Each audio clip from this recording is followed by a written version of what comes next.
बिस्मिल्लाहिर्रहमानिर्रहीम। अस्सलाम वालेकुम। सैलाब पाकिस्तान में आया है, लेकिन असल तबाही इंडिया में शुरू हो गई है। अब इंडिया में तबाही कैसे शुरू हुई है ये जरा आप समझ लें।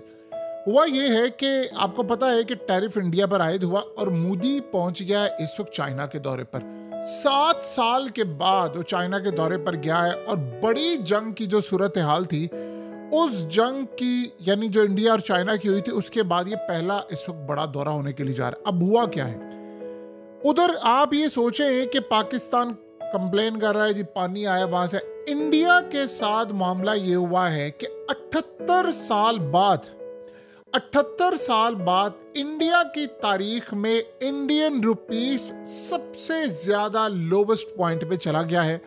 और अमेरिका ने आज मोदी को पैगाम दिया, तुम्हें कहा था ना कि हम तुम्हारी करेंसी को तितर बितर कर देंगे।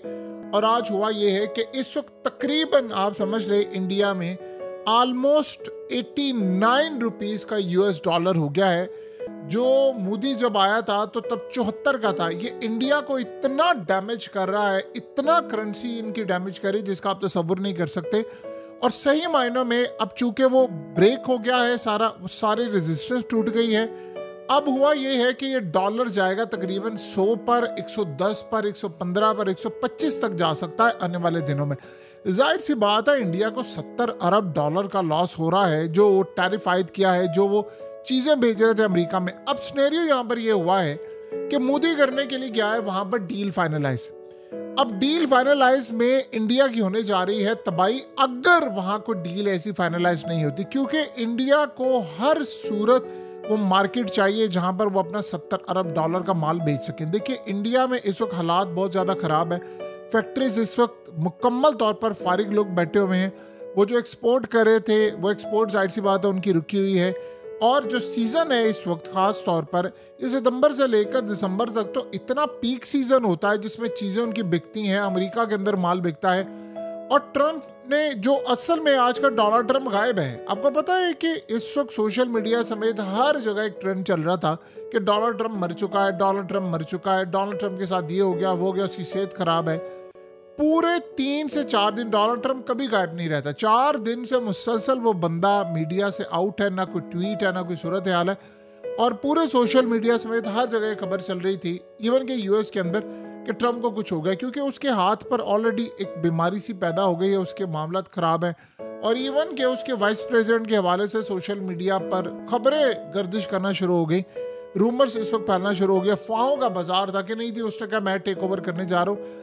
ऑफिशियल कोई ऐसी अभी सूरत हाल सामने नहीं आई, लेकिन ये बड़ा हैरान कुन मामला है कि डोनाल्ड ट्रंप के साथ आम रूटीन में ऐसा होता नहीं है कि जब से वो इक़्तिदार में आए, इवन के अब और पुराना 4 दिन से डोनाल्ड ट्रंप ने अपने प्रेजेंस शो नहीं की। व्हाइट हाउस की जानिब से मीडिया से कहा जा रहा है कि जी वो गोल्फ खेल रहे हैं, वो दोबारा आएंगे, ऐसा होगा।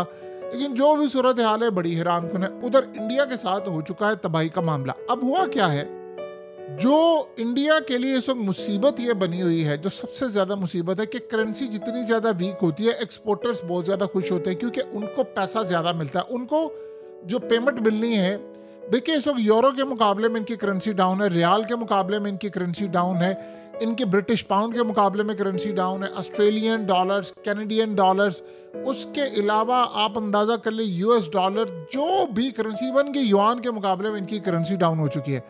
तो इंडिया की तारीख में सबसे बुरा हाल है। स्टॉक मार्केट इनकी बुरी तरह गिर रही है और हालत ये हो चुकी है कि करेंसी के गिरने के बाद अब इंडिया की इकोनॉमी को संभलना बड़ा मुश्किल है। डोनाल्ड ट्रंप ने कहा था मैं इंडिया की इकोनॉमी को इतना नुकसान दूंगा कि ये स्टेबल नहीं रह सके। उन्होंने कहा था मोदी को कि अगर इसको बहुत ज़्यादा शौक है तो रूस के साथ मैं इसकी भी इकोनॉमी तबाह करूँगा। ये अल्फाज कभी कोई अमेरिका का प्रेसिडेंट बोलता नहीं है, लेकिन बहरहाल इंडिया के अंदर ये सूरत हाल पैदा होगी। और अब वाकई ऐसा होना शुरू हो गया। सैलाब पाकिस्तान में आया है, तबाही इंडिया में होना शुरू हो गई है। पाकिस्तान में तो सिर्फ सैलाब इसलिए आया ना कि तमाम पानी, और हम कह रहे हैं इंडिया ने किया फलाना किया, लेकिन इस वक्त सबसे बड़ा मसला ये पैदा हुआ है कि डोनाल्ड ट्रंप की वजह से इनकी इकोनॉमी क्रैश होना शुरू हो गई है और इनकी मार्केट इतनी बुरी तरह तबाह हो रही है। देखिए जो ओवरसीज रहते हैं, इंडियंस हैं, एनआरआई जिनको हम बोलते हैं, या जो बाहर से पैसा भेजते हैं, रेमिटेंस भेजते हैं, चाहे उनके पास इंडियन नेशनैलिटी है, वो खुश हैं। जाहिर सी बात है, जो वो पैसा भेजते हैं और उस सूरत हाल में जब पैसा इंडिया जा रहा है तो कन्वर्ट हो रहे हैं तो पैसे उनको ज़्यादा मिल रहे हैं, ये तो जाहिर सी बात है। लेकिन इंडिया ने अभी वो सिनेरियो नहीं देखा जो पाकिस्तान ने फेस किया है। देखिए, कभी हमारा सिनेरियो ये था कि 59 रुपीज़ का US डॉलर था और बड़ा स्टेबल रहा 7-8 साल।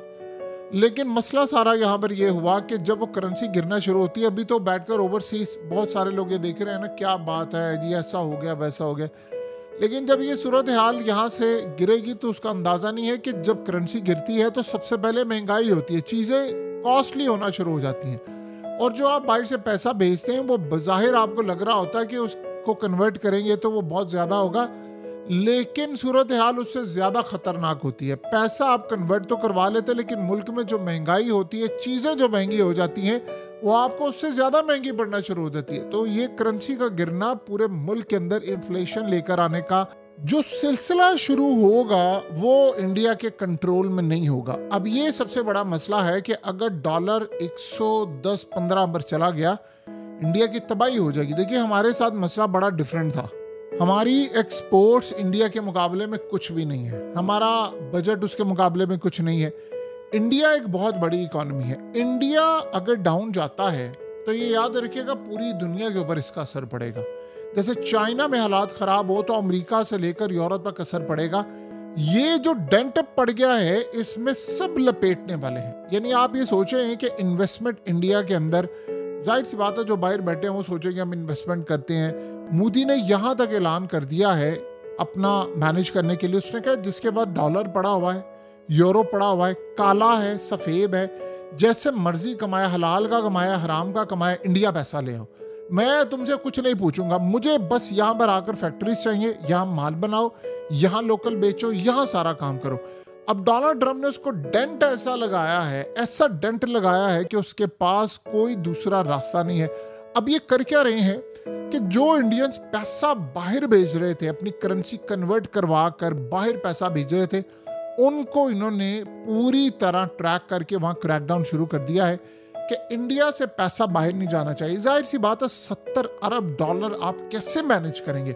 70 अरब डॉलर आपको मैनेज करने के लिए बहुत सारे पापड़ बेलने पड़ेंगे, आपको मार्केट ढूंढना पड़ेगी। अब ये जो फैक्ट्रीज हैं जहाँ पर गारमेंट्स का काम होता है, जहाँ पर इतनी बड़ी तादाद के अंदर लोग सामान बेचते हैं, अब सोचें कि अगर इंडिया के अंदर जो टी शर्ट 8 से 10 डॉलर की बनती थी वो 16-18 डॉलर की बन रही है, तो ना वो चाइना से कम्पीट कर पा रहे हैं, ना वो बांग्लादेश से कम्पीट कर पा रहे हैं, तो वो किससे कम्पीट करेंगे? एक सिंपल सा और सादा सा सवाल है, आप किससे कम्पीट करेंगे?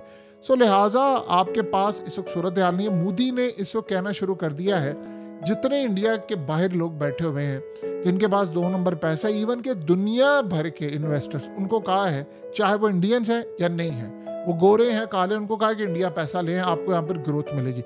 अब मोदी ये जो चाइना के विजिट पर गया है, जो शी जिनपिंग से उसकी मुलाकात है, उस मुलाकात में उसने क्या बात सामने रखी है कि उसने कहा कि देखें, आप इन्वेस्टमेंट लेकर आए इंडिया के अंदर, और शी जिनपिंग ने अपने इन्वेस्टर्स को कहना शुरू कर दिया कि आप इंडिया में इन्वेस्ट करें, क्योंकि आपको यहाँ से अंदाज़ा हो जाता है कि उन्होंने कितनी स्ट्रॉन्ग बैकिंग की है कि उनका मीडिया ये कह रहा है कि इंडिया के अंदर इन्वेस्ट करना और प्रॉफिट निकालना ये बड़ी अच्छी मार्केट है और वेस्ट के प्रोपेगेंडे में नहीं आना। तो मोदी चाइना को ये कह रहा है कि आप अगर इन्वेस्टमेंट करेंगे, बड़ी बड़ी कंपनीज आएंगी, तो बाहर से लोग खुद ही आएंगे। जब पैसा आना शुरू होगा, डॉलर्स आएंगे, तो मैं अपनी करेंसी को स्टेबल करूंगा। उसके पास दूसरा रास्ता कोई नहीं है। ये करेंसी एक दफ़ा आउट ऑफ कंट्रोल हो गई तो फिर उसके बाद इंडिया का खेल खत्म हो गया। ये बात आप ज़हन में रखिएगा। तारीख के बदतरीन दौराहे पर इस वक्त इंडियन करेंसी खड़ी है और उनसे ये मैनेज नहीं हो पा रहा है। राहुल गांधी इस पॉइंट को इतना कैश करवा रहा है कि इंडियन करेंसी डाउन हो गई है, स्टॉक मार्केट क्रैश हो रही है, हालात ख़राब है। उसने कहा तुमने कहा था मोदी के साथ खड़े होकर ये, और उस मज़े की बात देखिए, वो सारा ब्लेम पाकिस्तान पर डालते हैं। वो ये कहते हैं कि जी असल में डोनाल्ड ट्रम्प ने सिर्फ ये पाकिस्तान को फेवर करने के लिए हमारे साथ देखी है। देखिए 25% टैरिफ उनका इंडिया पर था, ये बात आप ज़हन में रखिएगा। और ये जो 25% टैरिफ मजीद लगा है वो रशियन ऑयल बाय करने की वजह से, हमारा उसमें कोई लेना देना। हमारे लिए तो बस एक ही फेवर है ना कि वो कह रहा है कि तैयारे गिरे, वो भी अमेरिका को फेवर नहीं कर रहा। जब हमने गिराए हैं तो वो मान रहा है ना, अदरवाइज आपने नहीं गिराए हो तो क्या डोनाल्ड ट्रम्प ये बात कहता? हाँ, दूसरे लफ्ज़ों में ये कहा जाए कि एहसान उनका ये है कि उन्होंने कहना शुरू कर दिया भाई एक वाकया हुआ है तो फिर हर कोई अपना कैश तो करवाता है। तो अब वो इंडिया को रोकने के लिए बार बार ये कह रहा है। और आप ये देखेंगे उसके बाद इंडिया ने असल में चूंकि लड़ने का फैसला कर लिया है, चाइना को कहा है, और ये जो करेंसी उनकी ब्रिक्स में इस्तेमाल होनी थी, जैसे मोदी ने कहा दीगर ममालिकों क्या आप इंडियन रुपीस में ट्रेड करें, तो वो भी अब आज अमेरिका की वजह से उनकी करेंसी तारीख के बदतरीन चौराहे पर खड़ी है। और अमेरिका एक दफ़ा करेंसी में किसी से लड़ाई करता है तो हिस्ट्री ये बताती है कि वो मुल्क ही तबाह होता है, अमेरिका को कुछ नहीं होता।